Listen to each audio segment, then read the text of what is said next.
Big boss Malayalam season 7 ഏറ്റവും പുതിയ promo വന്നിട്ടുണ്ട്. അനീഷും അക്ബറും കൂടി ലാലേട്ടൻ്റെ വീക്കെൻഡ് എപ്പിസോഡിൽ ഉടക്കുന്നതായിട്ടാണ് കാണിക്കുന്നത്. ആദ്യത്തെ 3-4 ദിവസം ഗുഡ് മോർണിംഗ് ബിഗ് ബോസ് എന്ന് പറഞ്ഞുകൊണ്ടിരുന്ന അനീഷ് പെട്ടെന്ന് സുപ്രഭാതമാക്കി. നട്ടാക്കൊരുക്കാത്ത നുണ പറയുന്നു എന്ന് പറയുന്നത് ഇതാണെന്ന് അനീഷ് അവിടെ പൊട്ടിത്തെറിച്ച് പറയുന്നുണ്ട്. അന്നേരം അക്ബർ പറയുന്നുണ്ട്, എന്നിട്ട് ഗുഡ് മോർണിംഗ് പറയുന്നവരെ നിങ്ങൾ മലയാളത്തെ സപ്പോർട്ട് ചെയ്യുന്നില്ലെന്നും പറയും. ഇല്ലാത്ത കാര്യങ്ങൾ പറയരുത്, അത് അക്ബറിൻ്റെ സംസ്കാരമാണ് എന്ന് പറയുന്ന സമയത്ത് ലാലേട്ടൻ കയറി വരുന്നുണ്ട്. ഇവരുടെ വഴക്ക് കണ്ടിട്ട് ആഞ്ഞ് ശ്വാസം വിടുന്നു.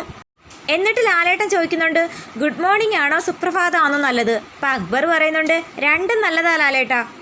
അനീഷിനോട് ചോദിക്കുന്നു, എന്താ അനീഷ് ഗുഡ് മോർണിംഗ് എന്ന് ആദ്യം കുറച്ച് നാൾ പറഞ്ഞിരുന്നോ? ആദ്യം കുറച്ച് നാളുകളിൽ ഞാൻ ഗുഡ് മോർണിംഗ് എന്ന് പറഞ്ഞിട്ടുണ്ടായിരുന്നെന്ന് പറയുമ്പോൾ അക്ബർ കൈയടിക്കുന്നുണ്ട്.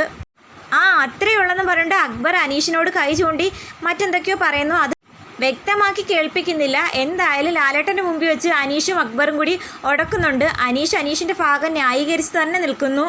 അക്ബർ ആണെങ്കിൽ അനീഷിൻ്റെ ഓരോ കാര്യങ്ങൾ ചൂണ്ടിക്കാണിക്കുന്നു.